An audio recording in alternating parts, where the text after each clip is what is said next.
Así, sin saberlo, la vida de los clientes del hotel estaba enteramente en manos de un sádico y perverso asesino, que además era enormemente inteligente. Holmes podía acabar con sus vidas en cuanto quisiera. Le resultaba tremendamente fácil hacerlo. Con solo abrir las espitas del gas, podía asfixiar a los ocupantes de varias habitaciones a la vez. Otras estancias tenían sopletes ocultos en las paredes tras unas planchas de hierro. Un montacargas y 2 toboganes servían para trasladar los cadáveres de una bodega a una bodega donde eran disueltos en ácido sulfúrico, reducidos a polvo en un incinerador o sumergidos en cubas llenas de cal viva. Holmes también torturaba a sus víctimas antes de acabar con su vida. A veces las colgaba de los brazos y las bajaba lentamente hasta un pozo lleno de ácido o las encadenaba a una presa rotatoria que poco a poco trituraba sus huesos. Incluso practicaba autopsias sobre cuerpos vivos. Una de sus famosas habitaciones era la llamada el calabozo. En su interior disponía de innumerables objetos de tortura y máquinas sanguinarias.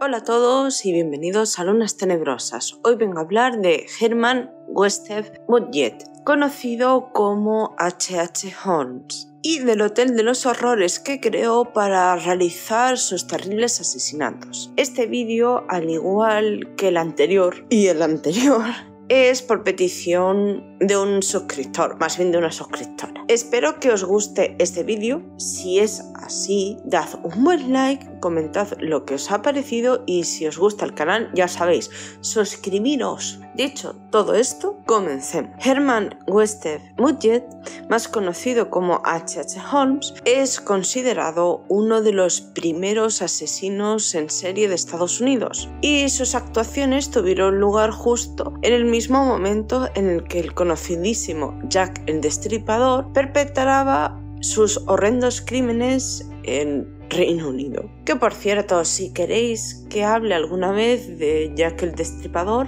solo tenéis que comentármelo e indudablemente lo haga. Nacido en 1860 en Hillmanton, New Hampshire, Holmes era un hombre alto y muy apuesto, que con el tiempo se transformó en un perverso y terrible criminal. Era hijo de un padre muy abusivo y una madre tremendamente puritana. Muy pronto manifestó un odio acérrimo hacia las mujeres, especialmente aquellas que tenían fortuna. Un interés poco corriente que lo enmarcaría como un Don Juan del crimen, una mezcla bastante explosiva, por cierto. Chicago se convirtió en su principal campo de actuación. En esta ciudad llegó a asesinar a cientos de inocentes en el conocido como Hotel de los Horrores, donde perpetró los actos más abyectos valiéndose de trampas, pasadizos secretos, cuartos insonorizados y habitaciones de castigo. Un horror. Sus familiares definían a Hermann como un chico tremendamente problemático, solitario y que mostraba una excesiva crueldad con los animales y los niños pequeños. Su infancia estuvo tremendamente marcada por los abusos que sufrió por parte de sus compañeros de clase. Una vez le obligaron a tocar un esqueleto humano que robaron de la sala de anatomía, aunque esa circunstancia, más que asustarle, le provocó una fascinación absoluta por los cadáveres y todo lo que estuviera relacionado con la muerte, lo que le llevó a estudiar medicina. Tras graduarse en 1884, Holmes empezó a meterse en toda clase de negocios turbios, como robar cadáveres de la universidad para experimentar con ellos y para defraudar a las compañías de seguros tras haberles cambiado la identidad. Sus estafas eran de tal calibre que llegó a vender una cura contra el alcoholismo y comercializar una máquina que convertía el agua en gas natural. Pero su éxito como estafador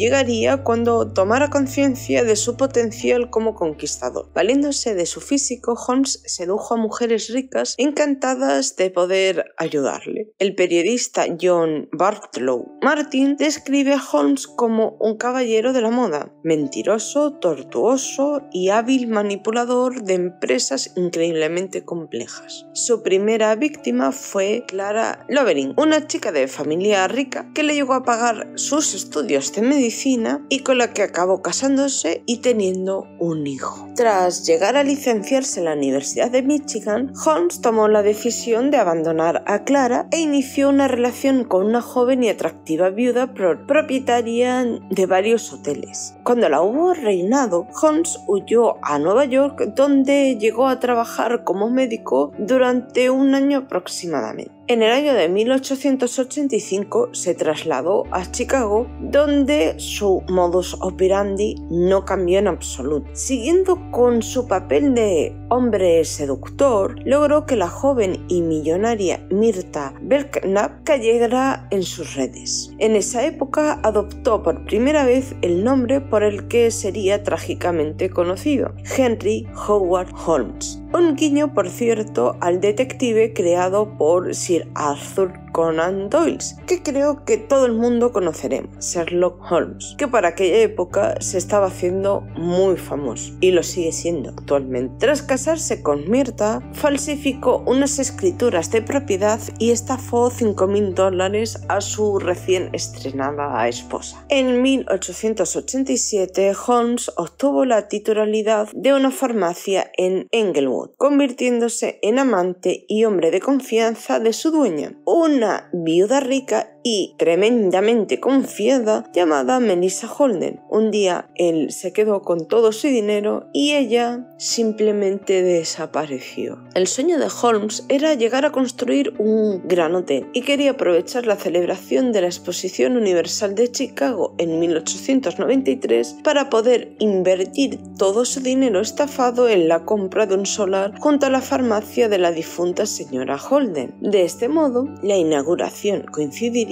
con la visita de miles de turistas, sobre todo de mujeres pudientes y solas. En 1890 se iniciaron las obras del establecimiento, un edificio de aspecto medieval y que muchos dijeron que parecía una fortaleza tenebrosa, y sinceramente no estaban muy desencaminados. Para poder realizar la construcción, Holmes contrataba y despedía a empresas rápida y constantemente, y nunca llegó a pagarle a ninguno de ellos. Este engaño sirvió para que Holmes fuese el único que conociera los verdaderos planos del futuro hotel, que fue inaugurado el 1 de mayo de 1893. Una idea que hay que reconocer era bastante inteligente. Y ahora vais a entender el porqué. El edificio tenía 3 plantas, más de 60 habitaciones, un sótano y 51 puertas. La planta baja estaba ocupada por negocios que le daban una apariencia de bastante normalidad. Sin embargo, el sótano y los pisos superiores ya eran otra cosa. Aparte de colocar cientos de trampas, escaleras ciegas que no llegaban a ningún sitio, dormitorios secretos, cuartos sin ventanas, puertas correderas, laberintos y pasillos ocultos, Holmes había hecho instalar decenas de mirillas en las paredes, desde donde podría observar a escondidas el terrible sufrimiento de sus prisioneros, o el sufrimiento que les iba a causar, más bien dicho. Para controlar todos sus movimientos, Holmes se valió de una instalación eléctrica ubicada bajo el parque del suelo, que detectaba todos y cada uno de los movimientos y sabía en todo momento dónde se encontraban sus potenciales víctimas. El control sobre sus huéspedes era casi abrumador. Así, sin saberlo, la vida de los clientes del hotel estaba enteramente en manos de un sádico y perverso asesino, que además era enormemente inteligente. Holmes podía acabar con sus vidas en cuanto quisiera. Le resultaba tremendamente fácil hacerlo. Con solo abrir las espitas del gas, podía llegar a asfixiar a los ocupantes de varias habitaciones a la vez. Todas las estancias tenían sopletes ocultos en las paredes tras unas planchas de hierro. Un montacargas y 2 toboganes servían para trasladar los cadáveres a una bodega donde eran disueltos en ácido sulfúrico, reducidos a polvo en un incinerador o sumergidos en cubas llenas de cal viva. Holmes también torturaba a sus víctimas antes de acabar con su vida. A veces las colgaba de los brazos y las bajaba lentamente hasta el pozo lleno de ácido, o las encadenaba a una prensa rotatoria que poco a poco trituraba sus huesos. E incluso llegó a practicar autopsias sobre cuerpos que aún estaban vivos. Una de sus famosas habitaciones era la llamada El Calabozo. En su interior disponía de innumerables objetos de torturas y máquinas sanguinarias. Es decir, el hotel estaba creado para torturar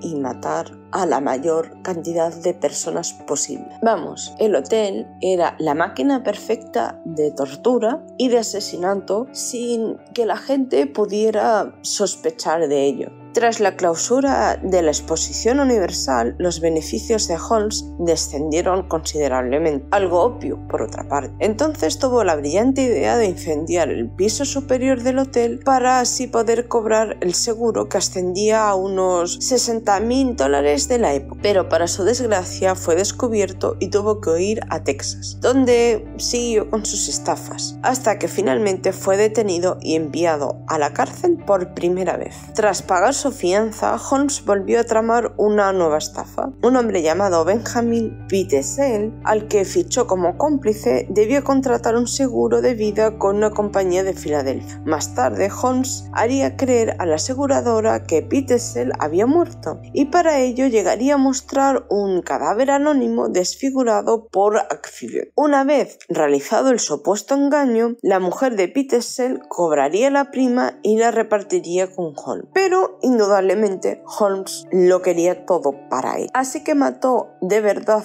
a su cómplice para hacerse con la totalidad de la indemnización. Semanas más tarde, Holmes también se llegó a deshacer de la esposa e hijos de Pitezel, es decir, los mató. Cuando todo hacía suponer que el criminal se saldría enteramente con la suya, un antiguo compañero de celda llamado Marion Gepet lo llegó a denunciar a la policía por otro desfalco a una compañía de seguros. Holmes le debía unos $500 aproximadamente de un antiguo trabajo y, como sabía que nunca iba a cobrar, tomó la decisión de traicionarlo. Cuando las autoridades comenzaron a investigar, se dieron cuenta de que Holmes no solamente había cambiado de identidad, sino también que había cometido infinidad de fraudes y de asesinatos. Las pesquisas esenciales fueron conducidas por el detective privado llamado Frank Geyer, quien tuvo el mérito de descubrir la verdadera catadura de Holmes y trabajaba para la renombrada Agencia Nacional de Detectives de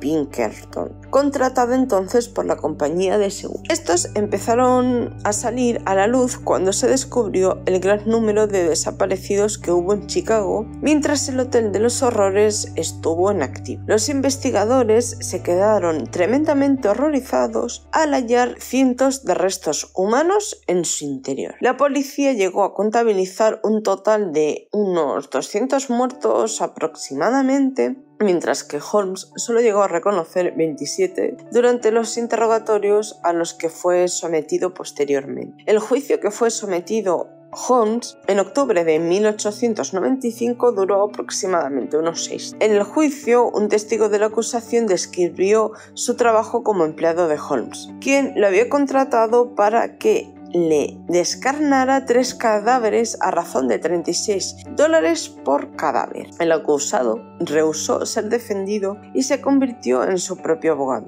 pero su testimonio, alegatos y artimañas no le sirvieron para nada esta vez. Y el 7 de mayo de 1896 fue condenado a morir a la horca. Instantes antes de su ejecución, Holmes se mofó de todos los que estaban allí presentes diciendo: «Nací con el diablo junto a mi cama y siempre estuvo conmigo». Su muerte fue terriblemente lenta y agónica, tras estar colgado durante unos 15 minutos de una soga. Para evitar la mutilación post-mortem o que su cuerpo fuera robado, Holmes había tomado la decisión opción de ser enterrado en un ataúd lleno de cemento y así lo había pedido. Así, la muerte del primer asesino en serie de Estados Unidos no está exenta de leyenda, indudablemente. Antes de morir, Holmes lanzó una maldición contra todos aquellos que en un momento se cruzaron en su vida, aunque recientes investigaciones sugieren que el criminal pudo, con la ayuda de algún cómplice, escapar y morir muchos años después en Paraguay, bajo una falsa identidad.